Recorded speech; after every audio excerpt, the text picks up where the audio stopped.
Deus é bom, bem amados. Quero trazer uma palavra hoje, 1 Samuel. Quero falar um pouco hoje sobre Saul, que Deus escolheu, mas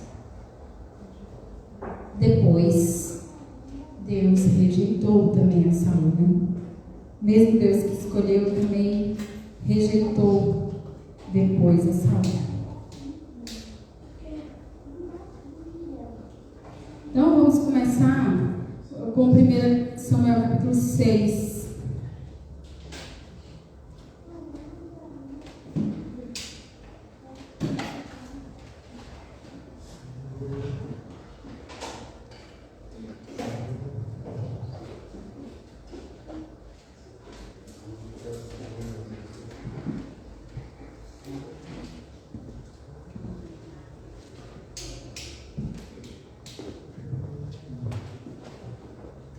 Glória a Deus.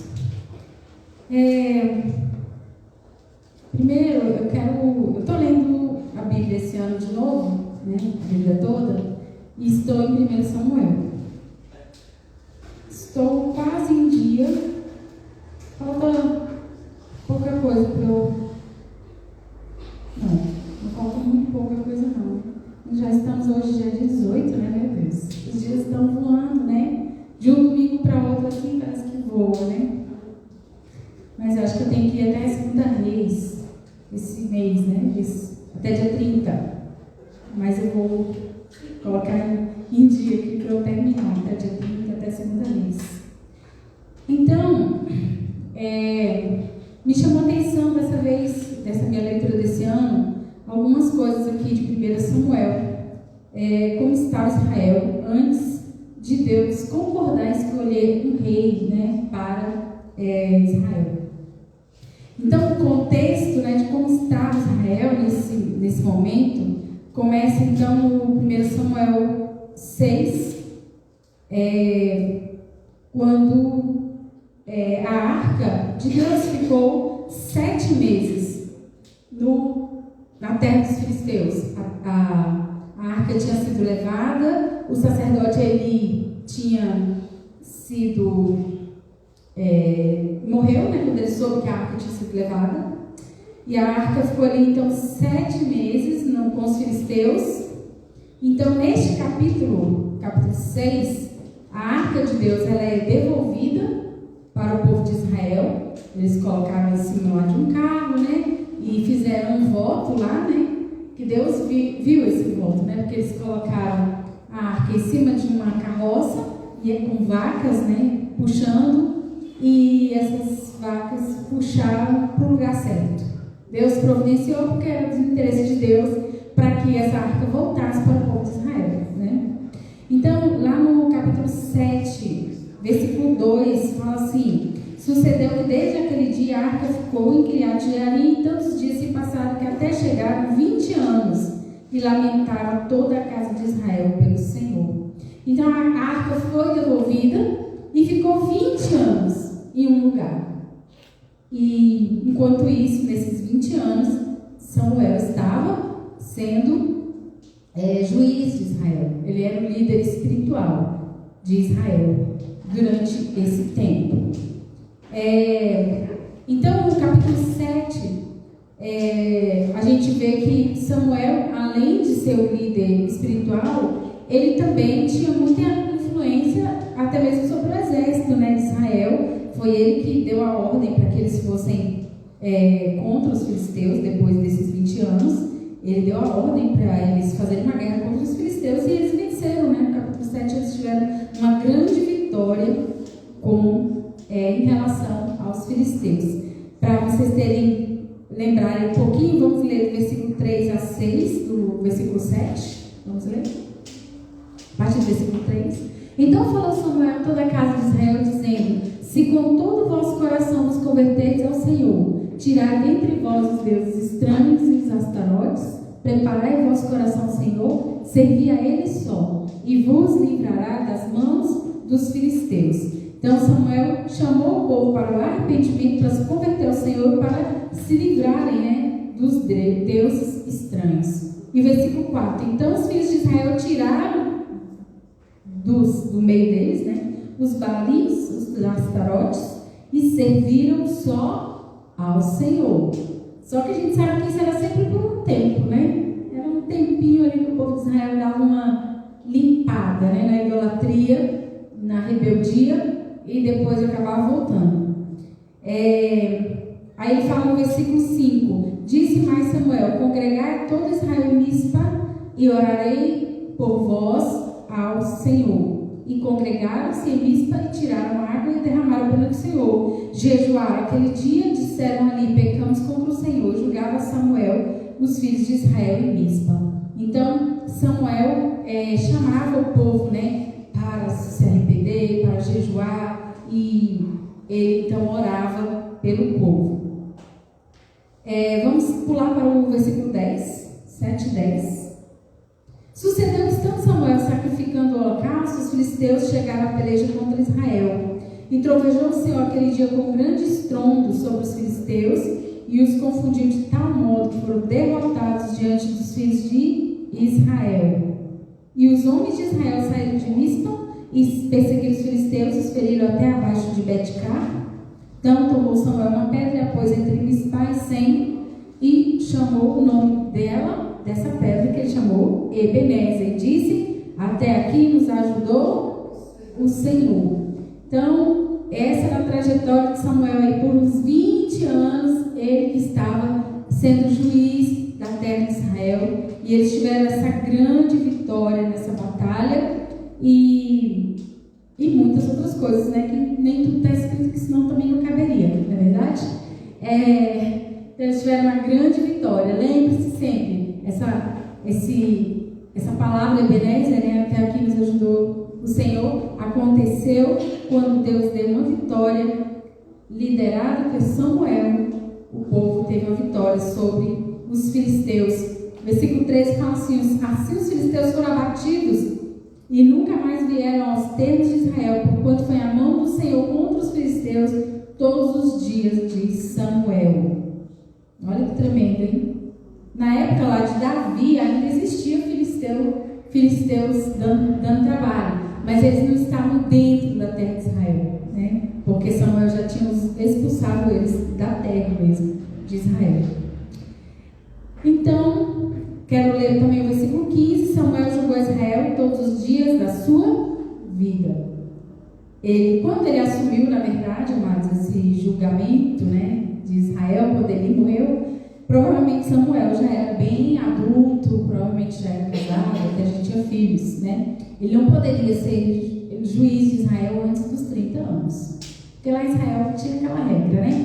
Os homens só podiam ser líderes de alguma coisa com pelo menos 30 anos, né? Jesus começou o seu ministério com 30 anos. Por quê? Porque um mestre era considerado mestre só a partir dos 30 anos. E se ele fosse achado com grande conhecimento, tendo aprendido aos pés de outros rabinos, etc, né? Então, quando Samuel assumiu, provavelmente ele já tinha essa idade aí, e ele fez a sua parte. Mas Samuel não teve muita vitória em relação aos seus filhos. O próprio Samuel teve os seus filhos andando em caminhos maus. Então o povo começou a ver que os filhos de Samuel, se eles fossem julgar a Israel, eles não estavam dando bom testemunho, né, infelizmente. Então vamos para o capítulo 8. O povo pede um rei. O povo pediu um rei porque no versículo 1 fala que Samuel, né, constituiu seus filhos também como juízes junto ali com ele, mas os filhos dele, versículo 3, os seus filhos não andaram pelos caminhos dele e estavam se inclinando para quê? Para a avareza, para aceitar o suborno e perverterem o direito. Meu Deus, que triste, né? Eles eram bem chegados a uma grana e forçavam, né, situações para que eles tivessem ganhos financeiros. Isso era muito triste. Aí Samuel então teve que ouvir o povo, e o povo então pediu um rei, para que Samuel pedisse para Deus para escolher um rei.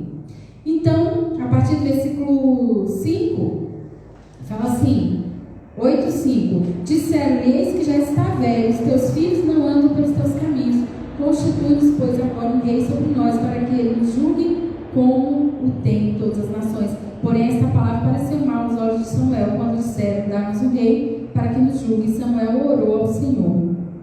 E disse o Senhor a Samuel: ouve a voz do povo em tudo quanto te dizem, pois não te tem rejeitado a ti, antes a mim me tem rejeitado, para eu não reinar sobre eles, conforme a todas as obras que fizeram, desde o dia em que eu os tirei do Egito até o dia de hoje. A mim me deixaram, os outros deuses serviram, assim também fazem a ti. Agora, pois, ouve a sua voz, porém, protestas-lhe solenemente, e declara-lhes qual será o costume do rei que houver de reinar sobre eles. Aí, desse versículo 10 até quase o final, Samuel vai falar, né, que eles vão ter que honrar o rei, eles vão ter que providenciar soldados para ter um exército, eles vão ter que doar parte do que eles têm para poder sustentar um rei, etc, etc. Mas mesmo assim o povo falou que queria um rei. Então no versículo 22, 8:22, diz assim: então o Senhor disse a Samuel: dá ouvidos à sua voz e constitui-nos um rei. Então Samuel disse aos homens de Israel: volte cada um à sua cidade. Porque Samuel não sabia ainda quem ia ser o rei. Então provavelmente ele foi tirar um tempo de oração, né? Foi se consagrar e pedir a Deus uma resposta. Então a partir do capítulo 9 nós vemos Saul entrando aqui na história. A partir do 9 é a primeira vez que aparece Saul aqui na Bíblia. Versículo 1: havia um homem de Benjamim cujo nome era Quis, filho de Abdiel, filho de Zeró, filho de Becorate, filho de Afia, filho de um homem de Benjamim, homem poderoso. Olha só, ele era da tribo de Benjamim, que era a tribo do filho mais como é que fala? O filho mais novo, né, de Jacó. Era a tribo do filho caçula, né, mesmo, de Jacó. Mas ele era filho de um homem poderoso. Ele está falando aqui, esse homem poderoso não é o próprio Saul, pelo que eu entendi. Seria o pai dele, né? O pai dele era considerado um homem importante. Ele era um homem de Benjamim, filho de Abiel.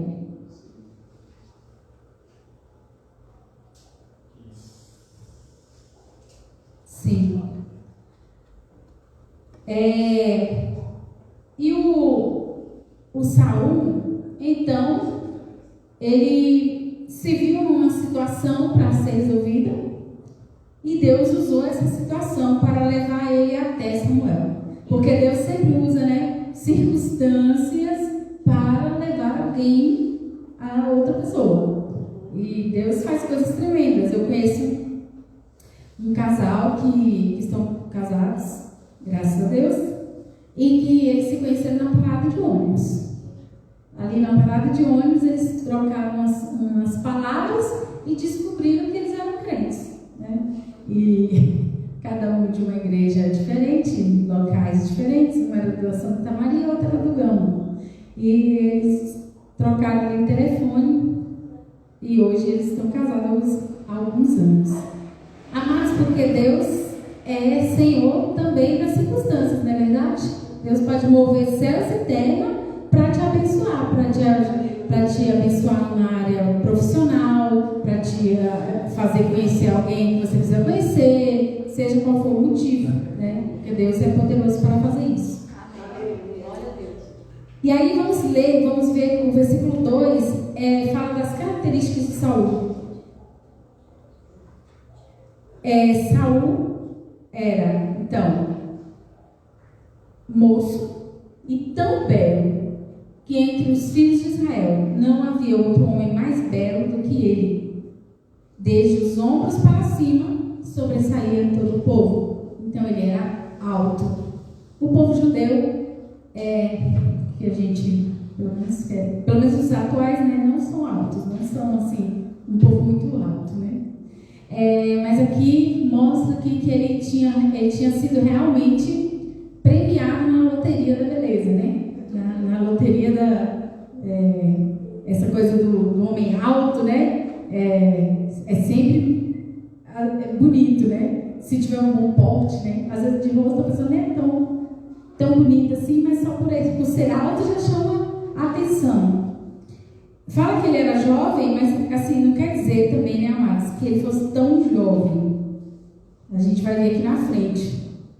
Ele já tinha filho também. Que a gente vai ver aqui na frente, nos capítulos aqui na frente, que já fala que ele tinha o Jonatas e que ele, com apenas um ano de estar na frente do povo de Israel, ele já estava lá numa guerra lá e já tinha Jonatas lá envolvido e tudo. Então ele já era um homem casado que já tinha filhos. E aí, versículo 3 em diante, a gente vê que Saul, ele perdeu as jumentas, né, do seu pai, que chamava Quis, e ele então foi em busca dessas jumentas. Esse foi o problema. Essas jumentas ficaram rebeldes e fugiram da fazenda lá do Quis, né, do que era pai de Saul. As jumentas fugiram e o Saul teve que ir buscar. Quem você acha que conduziu essas jumentas para bem longe, para um lugar bem longe, essas jumentas foram parar lá perto da cidade de Samuel? Olha como é que são as coisas, né? Tudo para fazer com que Saul fosse até onde Samuel estivesse. E aí, olha como que Deus fez essa escolha tremenda. Vamos ler do 14, a partir do 14. Subiram para a cidade. Aí está falando de Saul e do seu servo. Eles subiram e vindo eles no meio da cidade, eis que Samuel lhes saiu ao encontro para subir ao alto.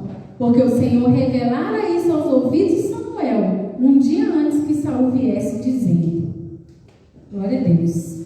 Amanhã, a estas horas, te enviarei um homem da terra de Benjamim, o qual ungirás por capitão sobre o meu povo Israel, e ele livrará o meu povo da mão dos filisteus.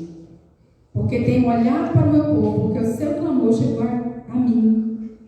E quando Samuel viu a Saul, o Senhor lhe respondeu: eis aqui o homem de que eu te falei, este dominará sobre o meu povo. E Saul se chegou a Samuel no meio da porta e disse: mostra-me, peço-te, onde está a casa do vidente? E Samuel respondeu a Saul e disse: eu sou o vidente. Sobe diante de mim ao alto e comei hoje comigo, e pela manhã te despedirei, e tudo quanto está no teu coração te declararei. Enquanto as jumentas que há 3 dias se te perderam, não ocupes o teu coração com elas, porque já se acharam. E para quem é todo o desejo de Israel? Porventura não é para ti e para a casa de teu pai? Então respondeu Saul e disse: porventura não sou eu filho de Benjamim, da menor das tribos de Israel? E a minha família é a menor de todas as famílias da tribo de Benjamim? Por que, pois, me falas com semelhantes palavras? Porém Samuel tomou a Saul e ao seu moço e os levou à câmara e deu-lhes lugar acima de todos os convidados, que eram os 30 homens. Porque Samuel tinha marcado um grande sacrifício, um grande churrasco, né? Ele ia fazer o sacrifício, tinha a parte do culto primeiro, né? De oferecer o sacrifício, pedir perdão pelos pecados do povo de Israel, mas depois eles iam para o grande ali almoço, né? E ele escolheu então a parte maior para Saul. Fala aqui os versículos aqui na frente. Ele honrou Saul. E também porque Deus mostrou, né? Deus mostrou antes e na hora que ele encontrou Saul.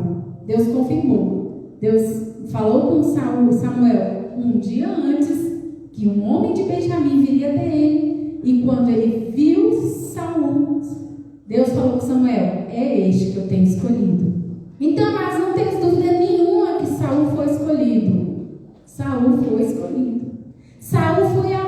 honrado, Saul foi honrado por Deus, por meio da vida de Samuel. Porque o povo ficava observando, né, quem Samuel ia ungir. Vocês estão lembrando que no capítulo 8 eles pediram rei? Aí Samuel falou lá no último versículo: cada um vai para sua casa, que vamos ver o que Deus vai fazer, né? Tipo, Deus proverá, né? Deus vai escolher alguém. Aí no capítulo 9 já começa a acontecer todas essas circunstâncias e a gente vê que Deus realmente escolheu Saul. Deus escolheu Saul. Deus amou, né, a Saul. E aí então, vamos para o capítulo 10. No capítulo 10, nós vemos que Samuel ungiu, né, Saul, rei de Davi. Primeiro, Samuel tomou, versículo 1. Então tomou Samuel um vaso de azeite, lhe derramou sobre a cabeça e beijou e disse: porventura não te ungiu o Senhor por capitão sobre a sua herança? Apartando-te hoje de mim, acharás 2 homens junto ao sepulcro de Raquel, no termo de Benjamim e Zelza, aos quais te dirão: acharam os jumentos que foste buscar, e eis que já teu pai deixou o negócio das jumentas e anda aflito por causa de vós, dizendo: que farei eu com meu filho? E quando dali passares adiante, chegares ao carvalho de Tabor, ali te encontrarão 3 homens que vão subindo a Deus, a Betel, levando 3 capítulos e outros 3 bolos de pão e outros um odre de vinho. Te perguntarão como estás e te darão 2 pães que tomarás nas suas mãos. Então chegarás ao outeiro de Deus, onde está a guarnição dos filisteus, e há de ser que, entrando ali na cidade, encontrarás um grupo de profetas que descem do alto e trazem diante de si saltérios, tambores e flautas e harpas. Saltérios eu acho que era um instrumento parecendo assim um pouco de violão, né? Acho que é isso. E tambores e flautas e harpas. Eita, tem harpa. E eles estarão profetizando, e o Espírito do Senhor se apoderará de ti. Profetizarás com eles e tornar-te-ás um outro homem. E há de ser que quando estes sinais te vierem, faz o que achar tua mão, porque Deus é contigo. Glória a Deus. Então, amados, a experiência de escolha de Deus de Saul foi tremenda. Saul nunca pode dizer que ele foi, que ele foi, como é que fala assim, preterido, né? Que ele foi assim, tratado como qualquer. E só Davi que era o queridinho de Deus. Não, porque Deus honrou muito a vida de Saul. Por isso foi tão triste quando Saul começou a se desviar, começou a desobedecer. E quando Deus escolheu lá na frente Davi, Saul ficou irado e começou a perseguir Davi. Mas Saul sabia que Deus tinha tratado ele com muita honra. E nós, é isso que Deus tocou no meu coração, nós temos que nos lembrar que Deus nos escolheu, que Deus nos honrou. E muitas vezes a gente esquece disso. E muitas vezes a gente pensa que só outras pessoas que são honradas, né? Que só outras não, que é aquela. Porque tem gente que erra e Deus, né? Deus passa a mão na cabeça. Deus não faz nada com aquela pessoa, com essas pessoas. Só faz comigo, né? Só permite a tribulação na minha vida. E isso não é verdade. Porque na verdade Deus trata cada pessoa como príncipe, como princesa. Deus sabia que lá na frente Saul ia fazer coisas chatas, ruins, negativas, muito desobedientes. Mas Deus tratou aqui Saul com grande honra. Grande honra. E aí, eu queria que você prestasse atenção aqui sobre uma coisa. Primeiro, antes de acontecer, Samuel era profeta de verdade, né? Ele falou, olha, ele falou tudo com detalhes. Primeiro você vai encontrar as pessoas que vão falar que as jumentas já foram achadas, blá, blá, blá, tal. Aí depois você vai encontrar 3 homens, versículo 3, que vão levando 3 cabritos, não sei o que, tantos detalhes, né? Uns 3 bolos, um odre de vinho, e eles vão perguntar como você está. Olha bem, cada detalhe, né? E aí eles vão te chamar, você vai junto com eles vão fazer um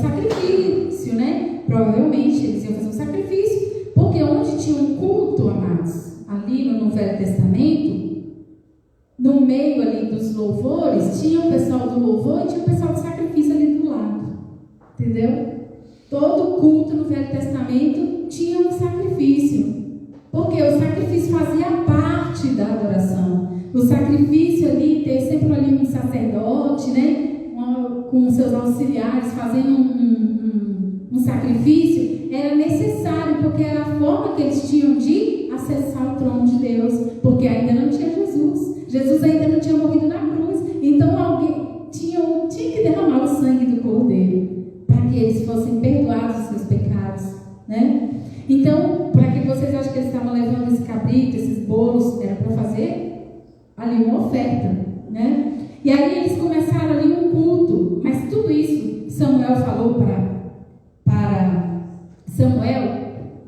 Samuel falou para Saul antes de acontecer.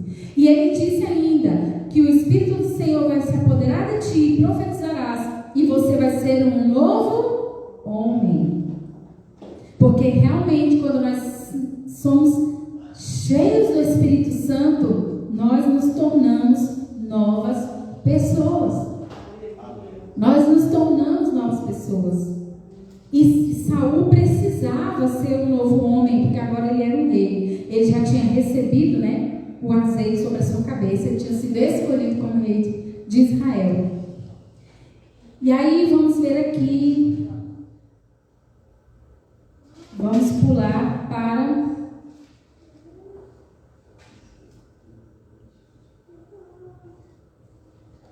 vamos lá no versículo 10.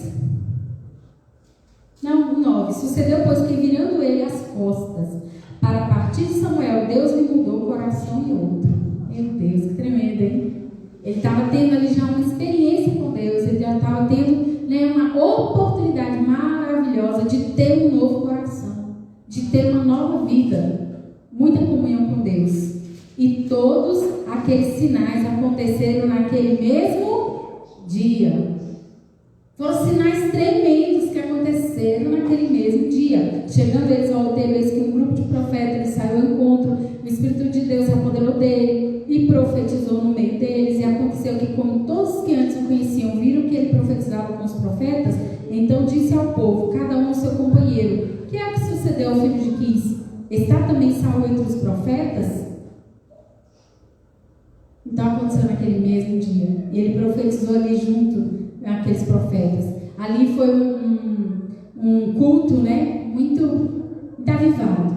Eles tiveram esse culto ali e era muito importante, porque ali o rei de Israel estava começando a reinar da forma certa, que era tendo experiência com Deus. Ele estava tendo experiência com Deus para reinar em Israel, mas isso não durou muito.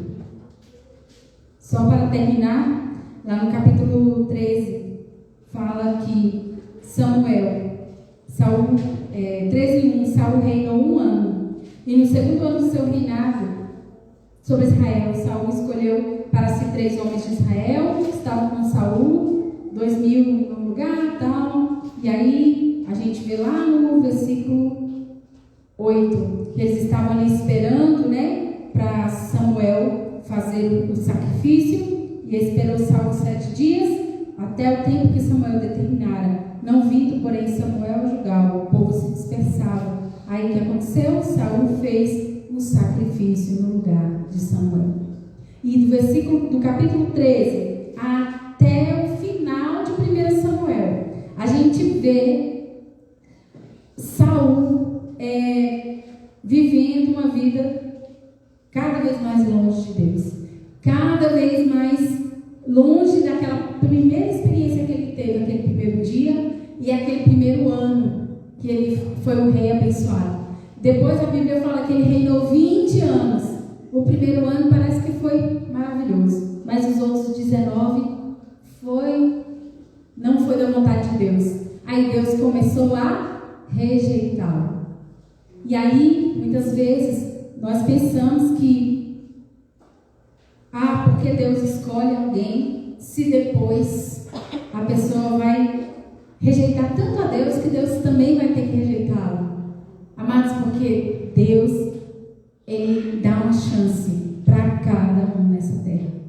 Deus trata com honra a cada pessoa. Deus dá uma chance para cada um.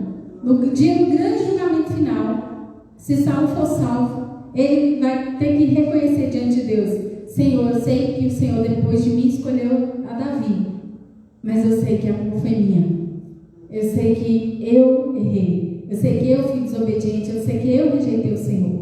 E aí vocês sabem, né, que Saul foi fazendo coisas atrás de coisas, cada vez mais rebeldes contra o Senhor. E no final da sua vida ele chegou a consultar uma feiticeira. E ele foi para a guerra totalmente sem a presença de Deus na vida dele, sem a ajuda de Deus.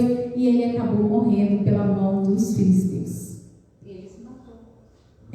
Ele passou por uma situação lá e acabou pedindo, né, para o seu servo terminar o serviço. Então, amados, essa história me fez pensar muito que o Senhor, Ele realmente rejeita o pecado e rejeita a nossa situação de pecador quando nós não nos arrependemos, né? Que foi o caso aqui de Saul, que ele pode ter se arrependido nas últimas horas da sua vida, né? Não sabemos. Mas esses 19 anos ele ficou reinando em Israel, sendo cabeça dura, sem ouvir a Deus, sem respeitar mais a Samuel, sem entender que Deus já tinha escolhido Davi. E ele foi só complicando a vida dele. Mas até o último dia, né, da nossa vida ainda tem chance, né? A gente pode sim se arrepender e entregar a nossa vida ao Senhor. Mas o que Saul não pode dizer é que ele não foi honrado. Ele foi honrado. E todos nós fomos honrados. Fomos honrados quando Deus nos chamou. Fomos honrados quando Deus nos escolheu primeiro. Fomos honrados porque Ele nos amou primeiro. Fomos honrados muitas vezes. E muitas vezes fomos honrados quando não merecemos e Deus nos ajuda. Quando não merecemos e Deus tem misericórdia de nós. Quando não merecemos e o Senhor muda as nossas circunstâncias difíceis, resolve as questões que nós não podemos fazer nada. O Senhor tem nos honrado. O Senhor tem honrado a sua vida. E não se esqueça disso. Que Deus tem te honrado. Amém? Glória a Deus. Deus é maravilhoso. Eu quero chamar minha mãe aqui para poder orar pelas finanças, para a gente poder encerrar. Graças a Deus.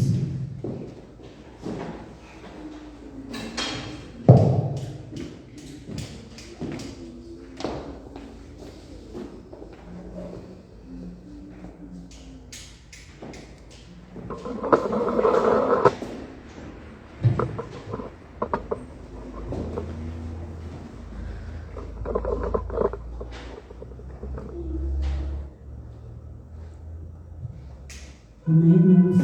Amém. Agradecemos a Deus, né? Porque é muito bom estar na casa do Senhor. Amém. E vamos ler um versículo aqui, da palavra de Deus. É o mais conhecido da Bíblia, que fala sobre o dízimo. É Malaquias 3:10. Vamos ler. Aleluia. E fala: trazei todos os dias à casa do tesouro, para que haja mantimento na minha casa, e depois fazei prova de mim. Diz o Senhor dos Exércitos: se eu não vos abrir as janelas do céu, e não derramar sobre vós uma bênção, tal que dela vos advenha a maior abastança. É um versículo que, desde quando eu me converti, que eu conheço, né? Que fala sobre dízimo. Depois já descobri outros, mas esse é um versículo chave, né? Que as igrejas têm, que algumas igrejas até escrevem no envelope de dízimo, né? E nós devemos agradecer a Deus porque Deus nos dá e devemos entregar o que Ele pede de nós, né? Amém. Ele pede tão pouco, né? E às vezes, muitas pessoas, às vezes não sentem esse desejo no coração. Mas que Deus possa tocar no coração daquelas pessoas que ainda não têm esse desejo, né, de contribuir com o dízimo. Sabemos que Deus não precisa de dinheiro, mas a obra dele precisa, né? Toda a obra de Deus depende do dinheiro. E por isso nós vamos orar pelas nossas finanças, e quem trouxe seus dízimos e ofertas pode colocar aqui nessa caixinha. Senhor nosso Deus, obrigado, Senhor, por mais um dia que o Senhor nos deu. Obrigado, Senhor, por esta oportunidade de estar na tua casa. Obrigado, Senhor, porque aqui estamos para juntos louvar e engrandecer o teu nome. Juntos, Senhor, colocarmos as nossas petições, os nossos pedidos, o nosso clamor na tua presença. E colocamos, Senhor, as nossas vidas no teu altar. Te pedimos, Senhor, as tuas misericórdias com as nossas vidas. Queremos te pedir, Senhor, pela vida financeira de cada um. Amém. Aqueles, Senhor, que já tem o seu emprego, que o Senhor possa ajudar, tocar no seu coração cada dia mais, para que possa contribuir, Senhor, com essa parte que temos, que o Senhor pede tão pouco de nós, e às vezes nós negligenciamos. Mas que o Espírito Santo possa estar tocando os nossos corações, para que possamos, Senhor, entregar o que é teu. Devolver, Senhor, aquela parte que está escrito, que devemos devolver para o Senhor. Aqueles que necessitam de trabalho, que o Senhor possa estar abrindo uma porta de trabalho. E agradecemos, porque o Senhor é quem nos sustenta, é quem nos guarda, é quem nos livra, e por isso nós somos gratos. E que o Senhor venha estar repreendendo toda a astúcia do devorador sobre as nossas finanças, que o Espírito Santo possa estar nos abençoando, nos dirigindo, nos guardando e nos livrando de todo o mal, em nome de Jesus. Por isso, Senhor, nós te pedimos que o Senhor nos dê sabedoria de acordo com a tua palavra, Senhor. Que a tua palavra possa falar aos nossos corações e que nós possamos colocar em prática. E que nos dê uma semana de vitória na tua presença. Que o Senhor nos dê saúde e nos dê desejo cada dia mais de fazer o melhor para ti. Obrigado, Senhor, por cada irmão presente. E por aqueles que não veem, o Senhor sabe e conhece, aonde ele estiver, possa estar com seus pensamentos. Obrigado, Senhor, leva-nos em paz para os nossos lares. Desde uma noite de descanso, Senhor. Uma semana maravilhosa, Senhor. Por isso nós agradecemos em nome de Jesus. Amém. Amém. Glória a Deus. Quem trouxe seus dívidos da fé,